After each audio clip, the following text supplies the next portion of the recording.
RJD विधायक को 14 दिनों की न्यायिक हिरासत। रीतलाल यादव से जुड़ी ये बड़ी खबर है। 4 आरोपियों को भी न्यायिक हिरासत में भेजा गया है। रीतलाल यादव पर बिल्डर से रंगदारी मांगने का आरोप है। आरोपियों को पटना के बेऊर जेल भेज दिया गया है।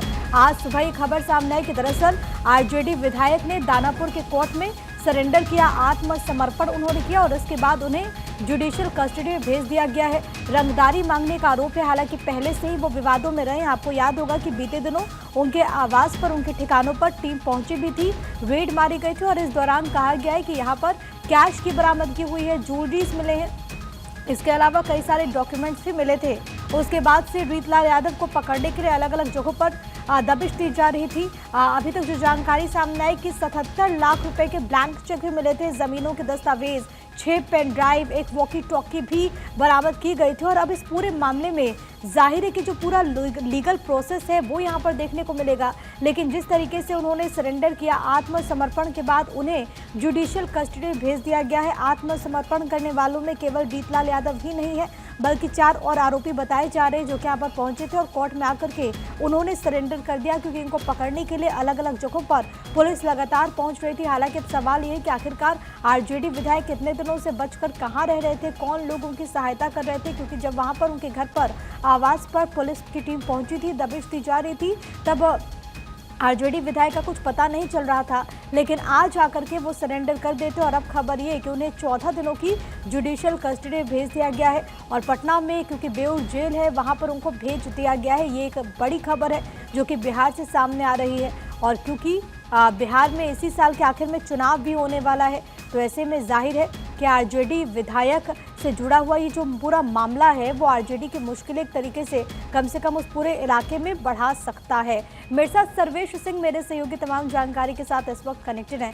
सर्वेश, रंगदारी का आरोप लगा, पुलिस लगातार तलाश कर रही थी, लेकिन आरजेडी विधायक ने सरेंडर किया और उसके बाद बेऊर जेल भी भेज दिया गया है। जी प्रिया, देखिए ये 12 तारीख से ये मामला सामने आया था। 12 तारीख इसने रीतलाल यादव के ठिकानों पर 11 ठिकानों पर रेड की थी एसटीएफ के साथ मिलकर और काफी लंबी छानबीन चली थी और उसी दरमियान रीतलाल यादव हालांकि फरार हो गए थे, क्योंकि जब पुलिस वहां पहुंची थी तो उसकी जानकारी पहले ही रीतलाल यादव को मिल गई थी, जिसकी वजह से रीतलाल यादव अपने ठिकाने से फरार हो गए थे और उसके बाद से लगातार फरार चल रहे थे। पुलिस ने जब छापेमारी की तो वहां कई ऐसे आपत्तिजनक दस्तावेज मिले, जिसमें कई जमीनों की डीड मिली, जिसमें कि कई ऐसे चेक्स मिले जो ब्लैंक चेक थे और करोड़ों रुपए के थे।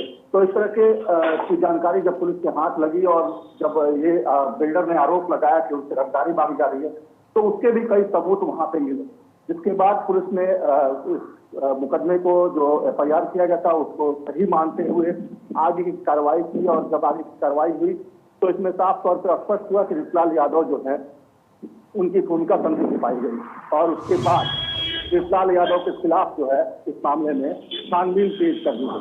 छानबीन तेज हुई, लेकिन रीतलाल यादव पकड़ से बाहर से लगातार कोशिश यही की जा रही थी कि उनको गिरफ्तार किया जाए, लेकिन लगातार वो फरार चल रहे थे।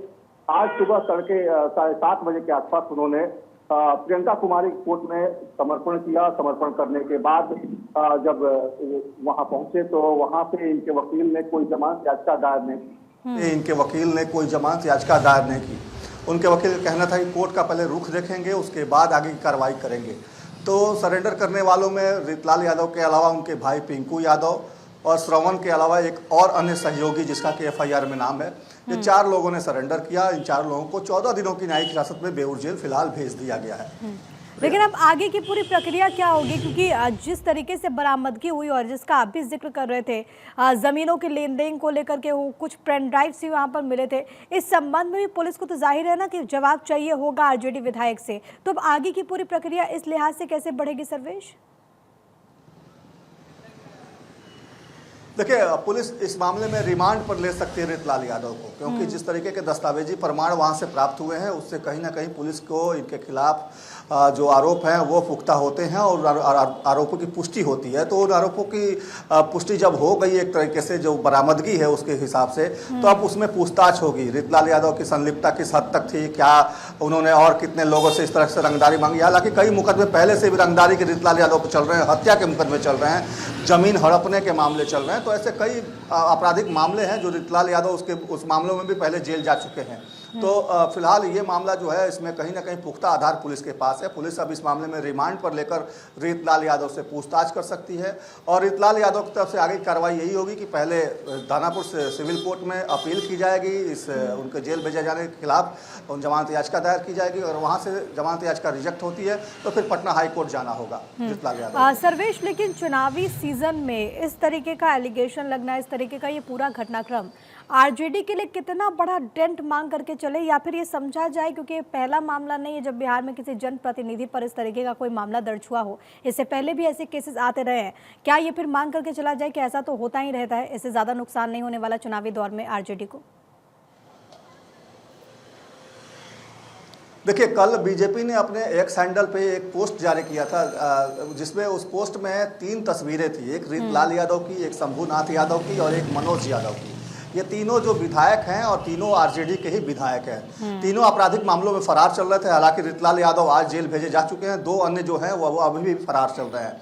तो एक तरह से कहा जाए तो रीतलाल यादव के जेल जाने से आरजेडी को धक्का तो लगा है निश्चित तौर पे, क्योंकि दानापुर इलाके में और यूं कहें कि जो पश्चिमी पटना है उस इलाके में रीतलाल यादव के रसूख का इस्तेमाल कहीं ना कहीं आरजेडी करती रही है। और मीसा भारती अगर इस बार रामकृपाल यादव को हराकर संसद पहुंची हैं तो उसमें भी रीतलाल यादव की बहुत बड़ी भूमिका है, क्योंकि रीतलाल यादव पहले उस इलाके में एक कोथवा गांव है जहां से ये आते हैं दानापुर इलाके में, वहां के मुखिया हुआ करते थे। बाद में जब इन्होंने विधायक का चुनाव लड़ा तो चुनाव जीतते गए और लगातार ये चुनाव जीत रहे हैं। निश्चित तौर पे जो उस इलाके के विधानसभा हैं, चाहे वो बिहटा की विक्रम की बात कर पर इनकी अपनी पैठ है, लालू प्रसाद यादव के करीबी बताए जाते हैं और यही उनकी पैठ का ही नतीजा है कि मीसा भारती जो कि पिछले चुनावों में हारती रही हैं, लोकसभा चुनाव के मद्देनजर बात करें, उन्होंने इस बार उस क्षेत्र से जीत हासिल की थी। फिलहाल के लिए बहुत शुक्रिया आपका तमाम बातचीत और जानकारी हम तक पहुंचाने के लिए।